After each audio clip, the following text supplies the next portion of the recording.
स्वागत है आपका आपके अपने YouTube चैनल में कॉमर्स एंड इकोनॉमिक्स गाइड में। तो गाइस हमारी एमडीयू की सीरीज है वो कंटिन्यू है, जिसमें हम एमडीयू के जो प्रीवियस ईयर क्वेश्चन है हमारे जो भी 17 से लेकर अब तक के जितने भी पेपर हुए हैं उनका सॉल्यूशन करा रहे हैं, क्योंकि बीएड के एग्जाम जो प्रीवियस ईयर क्वेश्चन बेस पर ही आते हैं, वही क्वेश्चन बार बार रिपीटेड होते हैं। तो सिर्फ आपको यही करना है, इससे आगे कुछ भी नहीं करने की ज़रूरत है। आप अगर हमारी ये 4 पार्ट की वीडियो है, अगर इसमें 4 पार्ट में मैंने 5-6 साल के जो क्वेश्चन है वो करा दिए 17 से 26 तक के, तो आप अगर इनको देख के जाओगे तो मैं गारंटी लेती हूँ कि आपकी 80% मार्क्स कोई नहीं काट सकता। इससे कम मार्क्स आपके बिल्कुल नहीं आएंगे अगर आपने ये वीडियो ध्यान से देख ली तो। चलो टाइम वेस्ट नहीं करते, कल आपका एग्जाम है, हम वीडियो स्टार्ट करते हैं, ठीक है। तो भाई फर्स्ट क्वेश्चन हमारा शॉर्ट क्वेश्चन आते हैं, 4 क्वेश्चन आते हैं शॉर्ट्स में। उसमें बार बार ये पूछा जा रहा है कि article 51A of education and fundamental duties and rights क्या होते हैं। तो कॉन्स्टिट्यूशन का जो आर्टिकल 51A है वो सिटीजन का फंडामेंटल ड्यूटीज बताता है कि हमारे क्या अधिकार है, ठीक है, वो सारी ड्यूटीज के बारे में बताता है। 86 अमेंडमेंट 2002 ने इसमें क्या किया था, 51 एक ऐड किया था, मतलब एक और भाई नया वो कानून ऐड किया इसमें, जिसके मुताबिक क्या था, हर पेरेंट्स या जो हमारे गार्डियन होते हैं, गार्जियन जितने भी, मतलब कोई बच्चे पेरेंट्स है जैसे, या चाचा जो हमें पाल रहा है, हमारा पालन पोषण कर रहा है, की ड्यूटी है कि वो अपने 6 से 14 साल के, मतलब 6 से 14 साल तक के बच्चों को एजुकेशन की अपॉर्चुनिटी जरूर प्रोवाइड कराए, ठीक है। और ये article 21A right to education का कॉम्प्लीमेंट्री है, मतलब हर गार्जियन वगैरह को इनको समझाया जाए कि एजुकेशन बहुत ज़रूरी है और 6 से 14 साल तक के बच्चों को एजुकेशन देना मस्ट है, ठीक है। जैसे रियल लाइफ एग्जांपल भाई मेरी हर वीडियो में मिलेगा, क्योंकि मैं ये इसलिए कराती हूँ ताकि बच्चों को ये चीज़ें याद हो, वो अपनी रियल लाइफ से उसको कनेक्ट करके याद कर सके, ठीक है।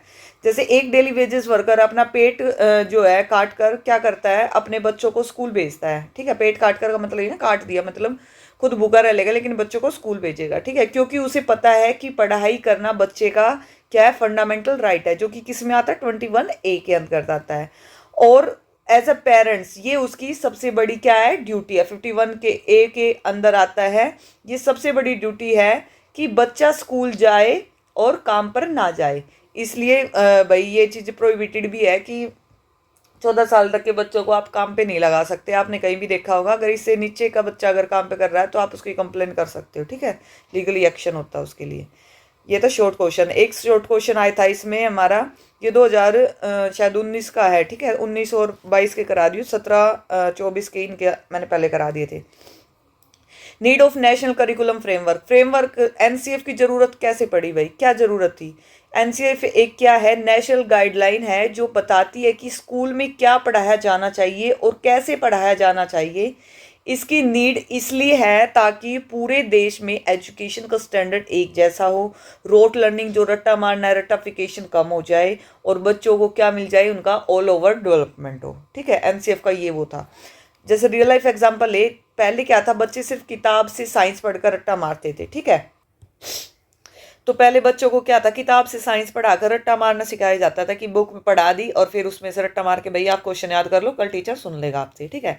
लेकिन जब से एनसीएफ आने के बाद क्या हुआ है, सिलेबस में बदलाव आया है, और बच्चों को जो एक्चुअल पार्क्स में क्या हुआ है, एक्चुअल पार्क्स वगैरह में ले जाकर उन्हें चीज़ें समझाई जाती है, प्लांट्स दिखाए जाते हैं और उन्हें प्रोजेक्ट बनवाए जाते हैं उनसे, और ठीक है, ये क्या है, लर्निंग बाय डूइंग, मतलब करके सीखना। ये एक्टिविटी बेस पे, मतलब एक्टिविटी को प्रमोट किया गया है, एक्टिविटी के बेस पे लोगों को, बच्चों को सिखाया जाता है ताकि वो चीज़ों को रट्टा मार के याद ना करे, क्योंकि रट्टा वाली चीज़ें तो वो भूल जाएगा लेकिन जो करके सीखेगा वो हमेशा याद रखेगा।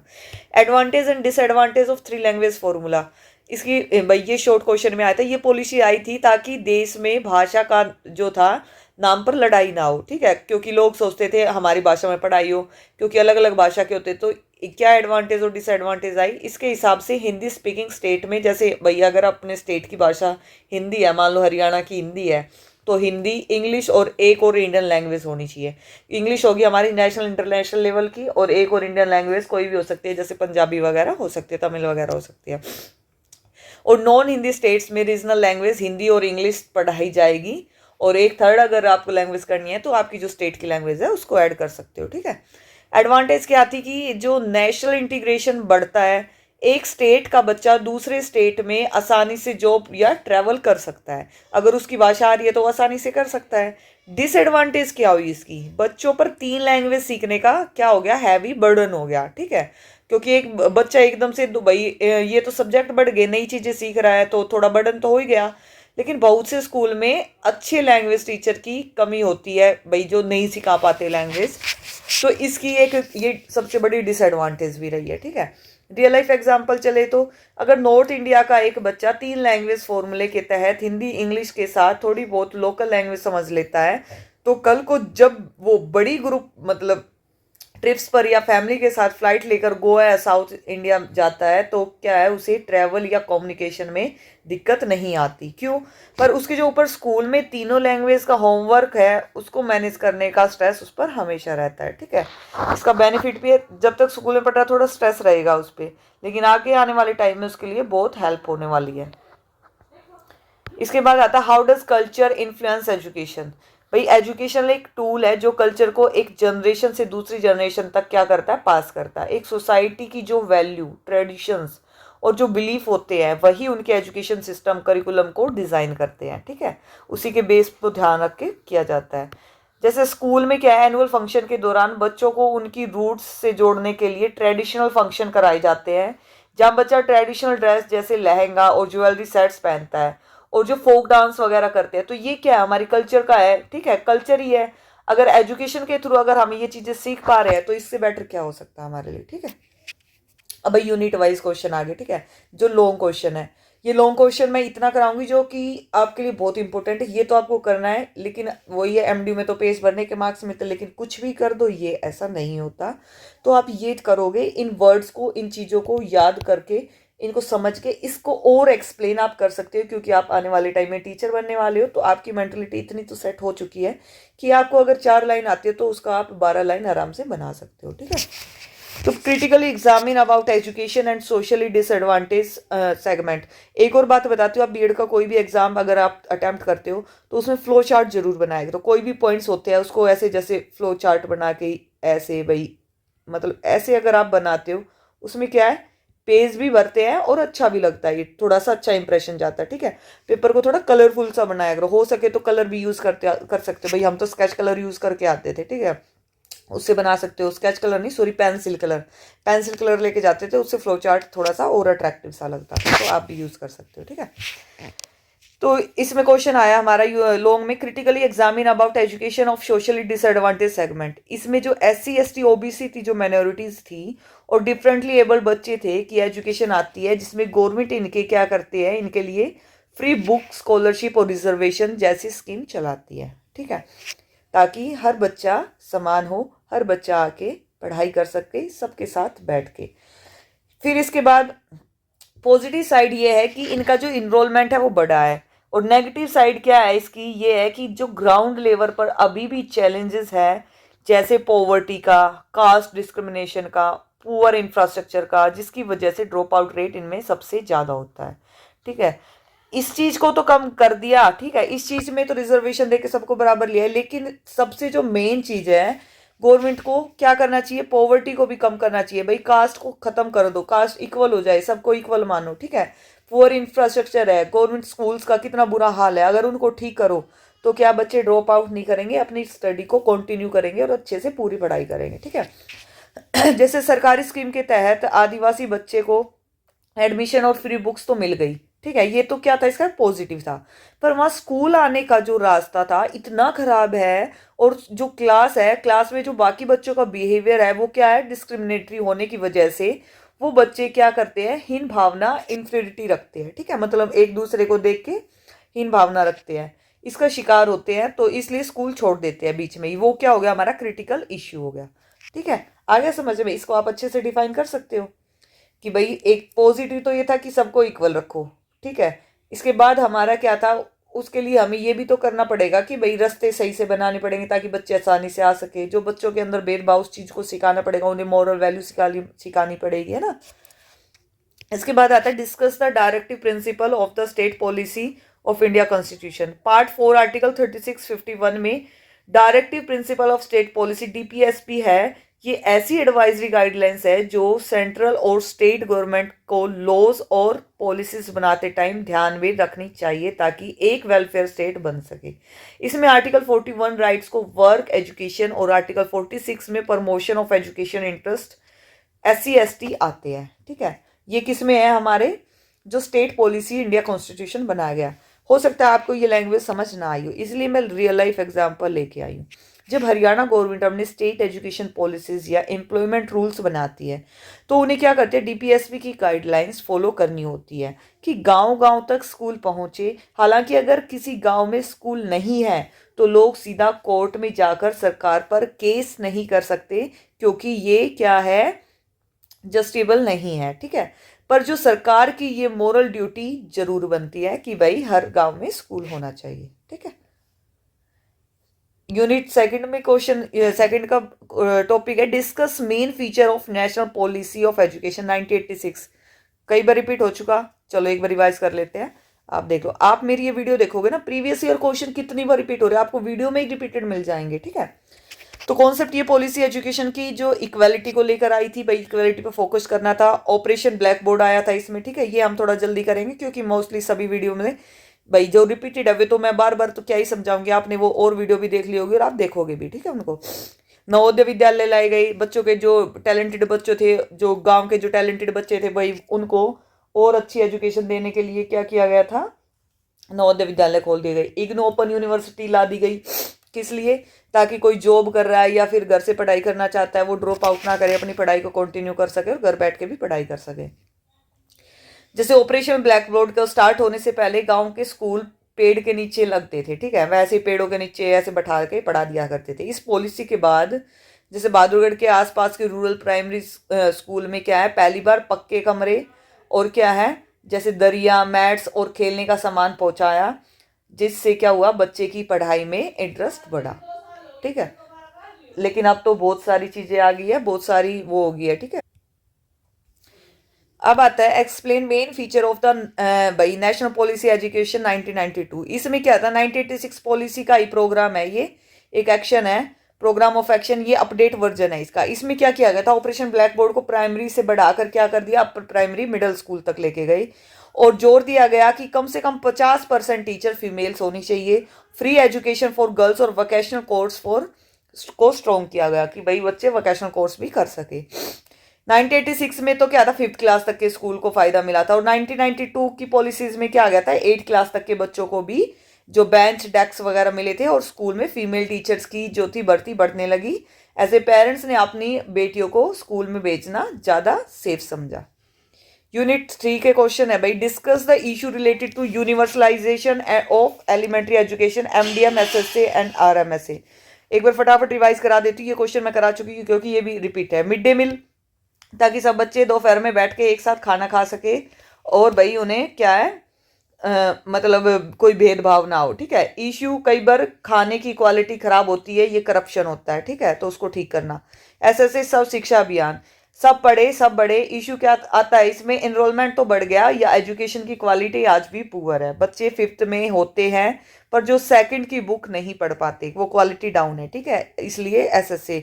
RMSA में क्या आता है, राष्ट्रीय माध्यमिक शिक्षा अभियान, सेकेंडरी लेवल 9th 10th की जो एजुकेशन है उसको इंप्रूव करना। इशू क्या आ रहा है इसमें, टीचर शॉर्टेज और जो भी हमारे लैक ऑफ साइंस लैब्स, इनकी कमी से भाई इनकी कमी को सुधार करना, ये इशू आ रहा है अभी इसमें, ठीक है। एक गरीब मजदूर अपने बच्चों को पढ़ाने के लिए नहीं बल्कि इसलिए स्कूल भेजता ताकि उन्हें एक टाइम का जो भरपेट खाना मिल जाए, मिड डे मील मिल सके और इससे सरकार को क्या हो जाए, अटेंडेंस बढ़ाने का लक्ष्य पूरा हो रहा है। हालांकि रियल क्वालिटी ऑफ एजुकेशन एक इशू आज भी बना हुआ है, ठीक है। 7th क्वेश्चन 3rd यूनिट का, what do you mean by the vocationalisation education, explain the significance. भाई सीधा देखो, आजकल जो बीकॉम या एमकॉम जैसी डिग्री लेने की आसानी से जॉब नहीं मिलती, पर अगर किसी ने पढ़ाई के साथ एडवांस टैली, GST या फीलिंग अ टैक्सेशन वोकेशनल कोर्स किया है तो उसके लिए जो प्राइवेट कंपनी में अकाउंट लगने या फिर HSSC एग्जाम देकर जैसे मंडी सुपरवाइजर, अकाउंटेंट की सरकारी नौकरी पोस्ट लेना बाकियों के कंपैरिजन में क्या हो जाता है, थोड़ा आसान हो जाता है। इसलिए कहते हैं कि अपनी डिग्री के साथ कोई प्रोफेशनल कोर्स भी करना चाहिए, जो वोकेशनलाइजेशन कहलाता है। 4th यूनिट का क्वेश्चन है, explain the various new economic reform in India and there impact of education. इसमें क्या था हमारा, 1991 में आई 3 चीजें आई थी, LPG, लिबरलाइजेशन, प्राइवेटाइजेशन, ग्लोबलाइजेशन। ये क्वेश्चन भी रिपीटेड है, अब देख लेना, ठीक है। प्राइवेटाइजेशन मतलब स्कूल कॉलेज प्राइवेट भाई यूनिवर्सिटीज ले आए ताकि प्राइवेट में बच्चे अच्छी एजुकेशन ले सके। ग्लोबलाइजेशन भी ग्लोबल लेवल पे ताकि आईटी सेक्टर में आगे बढ़ सके, ठीक है। लाइब्रलाइजेशन एजुकेशन सेक्टर में रूल्स थोड़े इजी किए गए, ठीक है। इसके बाद था हमारा 9th question, critically examine about reservation as a egalitarian policy. ये भी हमने करा रखा है भाई, तो इसका एक एग्जांपल से समझ लो। एक गांव का जो पहला दलित बच्चा था रिजर्वेशन की मदद से गवर्नमेंट मेडिकल कॉलेज में सीट पाता है। जो जनरल कट ऑफ से क्या है शायद पॉसिबल नहीं होता, वो डॉक्टर बनकर पूरे गांव का विकास करता है और इसे क्या कहते हैं हम, इगैलिटेरियन गोल अचीव। लेकिन इसका जो क्रिटिसिज्म है वो क्या है, तब होता है जब एक ही रिजर्व कैटेगरी के वेल सेटल्ड और रिच परिवार जनरेशन आफ्टर जनरेशन फायदा उठा रही हो, ठीक है। तो ये था रिजर्वेशन का। अब भैया हमारा 2022 का पेपर और कर लो, ये हमारे सारे पेपर हो जाएंगे फिर कंप्लीट। शॉर्ट नोट था इसमें, main objective right education RT 2009 पढ़ चुके हैं बार बार, एग्जाम्पल से समझ लो। एक रिक्शा चलाने वाला बच्चा आरटी के 25% ईडब्ल्यूएस कोटा लेके वो क्या करता है, शहर में महंगे स्कूलों में अपने बच्चे को फ्री पढ़ा देता है, ठीक है, फ्री में एडमिशन मिल जाता है। आरटी 2009 में ये रूल आया था ना, 25% की सीट रिजर्व हो गई थी प्राइवेट स्कूलों में गरीब, ताकि गरीबी अपने बच्चों को पढ़ा सके। और नेशनल करिकुलम फ्रेमवर्क 2005 ये अभी कराया मैं, 3 लैंग्वेज फॉर्मूला, इसको अभी कर लेना। ये सिर्फ इसलिए दिखाने के लिए कर रही हूँ मैं ताकि आपको पता चले क्वेश्चन कितने रिपीटेड होते हैं।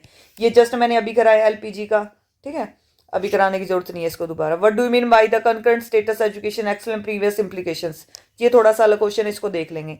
1976 के 42 अमेंडमेंट से पहले एजुकेशन सिर्फ स्टेट लिस्ट में था, इसे कंकरेंट लिस्ट, लेकिन ये भाई 2017 वाली कराई थी ना मैंने वीडियो, उसमें आया हुआ है। डालने का मतलब है कि अब सेंट्रल गवर्नमेंट और स्टेट गवर्नमेंट दोनों एजुकेशन पर लॉज बना सकती है। मतलब इसका मेन वो है कि भाई स्टेट और सेंट्रल दोनों की चलेगी। स्टेट अब तो डिस्ट्रिक्ट की भी रिक्वायरमेंट पूछने लग गए हैं, आप दोनों को मिला के लॉज बनाए जाएंगे ताकि उनकी जो भी रिक्वायरमेंट है उसको फुलफिल कर सके गवर्नमेंट, ठीक है। ये किस में आया था, हमारा एनईपी में आया था।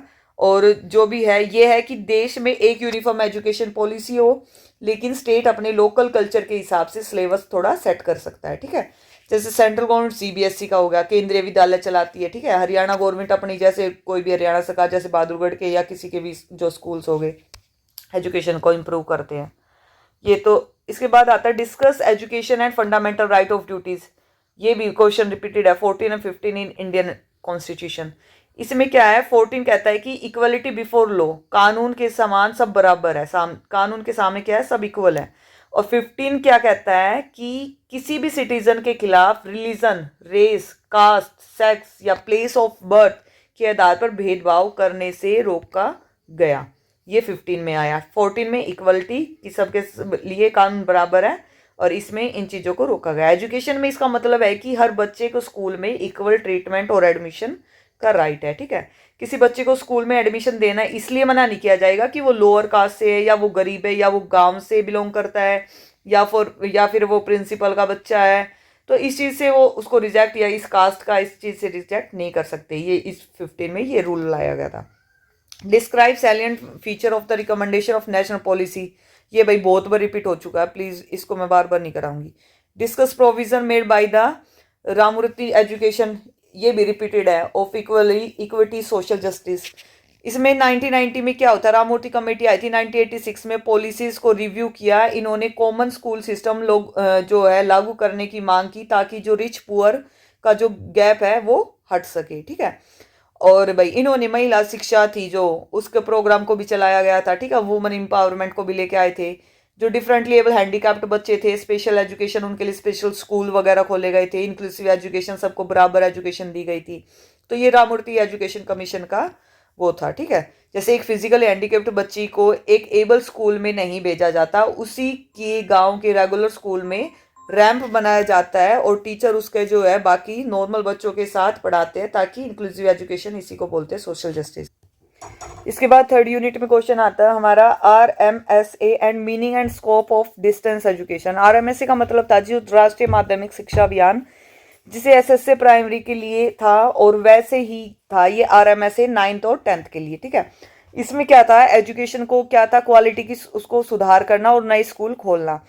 डिस्टेंस एजुकेशन का मतलब था भाई जो बच्चे रेगुलर नहीं पढ़ाई कर सकते, अपने वर्क और प्रोफेशनल बच्चे जो होते हैं वो अपनी पढ़ाई को, हाउसवाइफ होती है, अपनी पढ़ाई को कंटिन्यू रख सके, इसलिए डिस्टेंस एजुकेशन लाई गई। जैसे इग्नू वगैरह है या फिर एमडीयू की डिस्टेंस एजुकेशन है, ठीक है। Common school system privatisation in Indian education system, ये भी रिपीटेड है। सीएसएस एक ऐसा स्कूल सिस्टम जहां क्लास, कास्ट या फाइनेंशियल स्टेटस को देखे बिना हर बच्चे को एक ही स्कूल में पढ़े, जैसे नेबरहुड स्कूल है, ठीक है। और प्राइवेटाइजेशन क्या था? एजुकेशन सेक्टर में प्राइवेट एजेंसी या ट्रस्ट का आना, इससे क्वालिटी और इंफ्रास्ट्रक्चर को क्या था? बढ़ावा मिला, और उसको बढ़ाकर जो हमारा जो एजुकेशन है वो थोड़ी एक्सपेंसिव हो गई। लेकिन जो बच्चों को तो बच्चे थे उनको क्या है? अच्छा इंफ्रास्ट्रक्चर मिला और अच्छी एजुकेशन मिली, ठीक है। जैसे एग्जाम्पल, प्राइवेटाइजेशन का असर ये है कि आज हर बड़ी मार्केट या कॉलोनी के पास एसीज और स्मार्ट बोर्ड वाले प्राइवेट स्कूल ओपन हो गए हैं, ठीक है। इससे ऊपर मिडिल क्लास को अच्छी क्वालिटी मिल रही है। सीएसएस फेल हो गया है क्योंकि गरीब बच्चे सरकारी स्कूल में और अमीर बच्चे इन प्राइवेट में महंगे स्कूलों में चले गए हैं, ठीक है। 4th यूनिट का क्वेश्चन बनता है, describe the detail inequalities in ancient, medieval and modern education. Ancient क्या होता है? वर्ण सिस्टम पर बेस्ड था, और क्या था? शूद्रास और लोअर कास्ट को गुरुकुल में पढ़ने का अधिकार नहीं था। और मिडिवल एजुकेशन रिलीजन पर क्या था? बेस्ड थी, जो थी जैसे मद्रास और मक्ताबस। जैसे वुमन जो एजुकेशन के लेवल को बहुत गिर गया था उस टाइम पे, लेकिन उनको क्योंकि वुमन को पर्दे वगैरह में रखा जाता था और उन्हें पढ़ाई के लिए नहीं भेजा जाता था। लेकिन मॉडर्न में क्या है? हालांकि लॉ सबके लिए इक्वल है, पर जो असली इनइक्वालिटी है अमीर और गरीब की है, यही रह गई है। लेकिन वुमन और जेंट्स की अभी कोई भी वो नहीं रही है, ठीक है। अब सबको इक्वल रखा जाता है। जैसे महाभारत में क्या था? एकलव्य को एजुकेशन देने से मना करना, ठीक है। और एंशियंट इनइक्वालिटी का जो बड़ा एग्जाम्पल है आज के टाइम में, क्या मॉडर्न इनइक्वालिटी का एग्जाम्पल है कि गांव के सरकारी स्कूल में मैथ्स टीचर की कमी है, जबकि सिटी के प्राइवेट स्कूल में रोबोटिक्स सिखाया जा रहा है, ठीक है। वहां पे एक अच्छे लेवल पे पढ़ाई कराई जा रही है, लेकिन गाँव में जो बेसिक पढ़ाई है वो भी पूरी नहीं हो पा रही। 4th यूनिट का 9th क्वेश्चन, ये लास्ट क्वेश्चन है हमारा। Role of teacher in UEE and reservation as a egalitarian policy. Teacher in UEE मतलब यूनिवर्सल एलिमेंट्री एजुकेशन। टीचर सिर्फ जो है हमारा पढ़ाने वाला नहीं होना चाहिए, एक मोटिवेटर होना चाहिए। ड्रॉप आउट रेट्स को कम करने के लिए टीचर को क्या है? कम्युनिटी पेरेंट्स से जुड़ना पड़ता है। और रिजर्वेशन में क्या करना होता है? हमारा जो इक्वालिटियन पॉलिसी होती है उसका एम क्या है? सोसाइटी को इक्वल बनाना। SC ST OBC जिनको सदियों से बैकवर्ड रखा गया है उन्हें क्या करना? एजुकेशन और जॉब में क्या करना? कोटा देकर समान लेवल पर लेके आना। ये इनका क्या है? गोल है, ठीक है। जैसे एक गांव का टीचर देखता है कि फसल कटने के टाइम बच्चे स्कूल आना बंद कर देते हैं। क्यों? क्योंकि वो पेरेंट्स क्या थोड़ा लालच लेते हैं, बच्चों से काम कराते हैं। लेकिन टीचर की क्या है? एक पर्सनली उनके पेरेंट्स के घर जाकर उन्हें समझाते हैं कि बच्चों का फ्यूचर खेती से ज़्यादा पढ़ाई में है।